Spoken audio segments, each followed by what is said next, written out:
Hello friends, இன்றைக்கி நம்ம ரொம்ப ஹெல்த்தியான ஒரு பிரேக்ஃபாஸ்ட் தாங்க காட்ட போகிறோம் உங்களுக்கு. மசாலா சப்பாத்தி அண்டு பாலக் பன்னீர் ஏன் ஸ்டைலில் எப்படி பண்ணுறதுன்னு வாங்க பார்க்கலாம். ஃபஸ்ட்டு மசாலா சப்பாத்திக்கு டோ நம்ம மிக்ஸ் பண்ணி ஒரு 1/2 hour ஊற வச்சிடணுங்க. அதுக்கு நான் என்னென்ன போட்டிருக்கேன்னா, கரம் மசாலா, ஜீரகத்தூள், மிளகாய்த்தூள், உப்பு, கஸ்தூரி மேத்தி எல்லாம் போட்டு ஆயில் போட்டு நல்லா பிசைஞ்சு வச்சிடணுங்க. ஒரு 1/2 hour ஊறணும். அதுக்கப்புறம் நம்ம கீரையை பாயில் பண்ணிக்கணும். பாலக்கீரையை ஒரு 1 minute தான் தண்ணியில் விடணும். அதுக்கு மேலே விட்டோன்னா நம்ம கசப்பு வந்துடும்.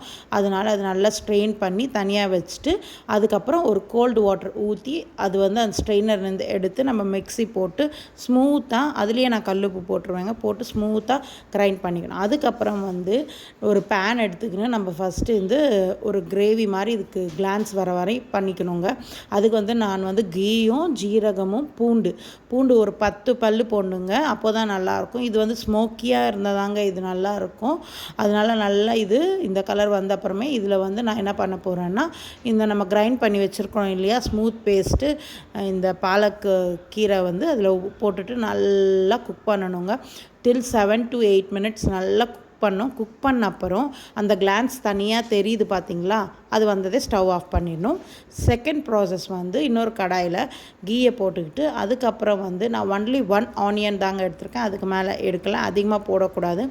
ஆனியன் எடுத்துகிட்டு இஞ்சி பூண்டு பேஸ்ட் போட்டுட்டு நல்லா ஃப்ரை பண்ணுங்கள். ஃப்ரை பண்ண அப்புறம் நான் எடுத்துருக்கிறது 1/2 டொமேட்டோ, அதுவும் போட்டு நல்லா ஃப்ரை பண்ணுங்கள். பண்ண அப்புறம் 2 க்ரீன் சில்லி அதுவும் போட்டு விட்ருங்க. அப்புறம் கஸ்தூரி மேத்தி, சில்லி பவுடர், அதுக்கப்புறம் ஜீரக பொடி, கரம் மசாலா இதெல்லாம் போட்டுட்டு நல்லா மிக்ஸ் கொடுத்துருங்க. மிக்ஸ் கொடுத்த அப்புறம் நம்ம ஆல்ரெடி ப்ரிப்பேர் பண்ணி வச்சுருக்கிற இந்த பாலக்கு கீரையை இதில் போட்டுடணும். போட்டுட்டு நல்லா மிக்ஸ் பண்ணுங்கள். மிக்ஸ் பண்ணிக்கிட்டே இருங்க. நல்லா மிக்ஸ் பண்ணி உங்களுக்கு தேவையான அளவுக்கு நீங்கள் தண்ணி ஊற்றிக்கலாம். நான் கொஞ்சம் திக்காக தான் பண்ணுவேன். அப்புறம் நான் சுகர் கொஞ்சம் போடுவேன். ஒரு 1/2 ஸ்பூன், 2 ஆஃப் போட்டிருக்கேன். அதுதான் 1 ஸ்பூன் போட்டுட்டு, அதுக்கப்புறம் பன்னீர் நம்மளுக்கு ரொம்ப சாஃப்டாக வேணும்னா நம்ம எப்போவுமே எடுத்துட்டு அதுக்குள்ளே நம்ம ஹாட் வாட்டர் ஊற்றினோன்னா பன்னீர் ரொம்ப சாஃப்டாகிடும். உங்களுக்கு அது சாப்பிடும்போது அப்படியே நம்மளுக்கு வாயில் வச்சா மெல்ட் ஆகிற மாதிரி இருக்கும். நீங்களும் ட்ரை பண்ணி பாருங்கள். நான் க்ரீம் எப்போவுமே வெளியே வாங்க மாட்டேன். பன்னீர் அண்டு பால் போட்டு மிக்சியில் அடிச்சிட்டுவேன்.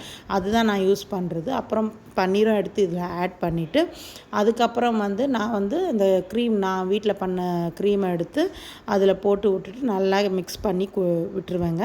மிக்ஸ் பண்ண அப்புறம் நல்லா பபிள்ஸ் வந்ததே கொஞ்சோண்டு கீ போட்டு ஸ்டவ் ஆஃப் பண்ண வேண்டியது தான். அடுத்தது நம்ம மசாலா சப்பாத்தி திரட்டி ரெடி பண்ண வேண்டியது தான். இது ரொம்ப ஹெல்தி கூடங்க. பசங்களுக்கு நீங்கள் இந்த மாதிரி கொடுத்து பாருங்கள், ரொம்ப விரும்பி சாப்பிடுவாங்க. மசாலா சப்பாத்தி ரொம்ப ஈஸி கூட, நம்மளுக்கு ட்ரை பண்ணி பாருங்கள். ரொம்ப ஹெல்தியான ஃபுட் பாலக் பன்னீரும் மசாலா சப்பாத்தியும். இந்த masala chapati and palak paneer one of the favourite எங்கள் வீட்டில் எல்லாருக்கும், பசங்கள்லேருந்து எல்லாருக்குமே ரொம்ப டேஸ்டியாகவும் இருக்கும். நம்ம ஆக்சுவலி இந்த மாதிரி ட்ரை பண்ணி பாருங்கள். பிடிச்சிருந்தால் லைக் பண்ணுங்கள், ஷேர் பண்ணுங்கள், கமெண்ட் பண்ணுங்கள். தேங்க்யூ.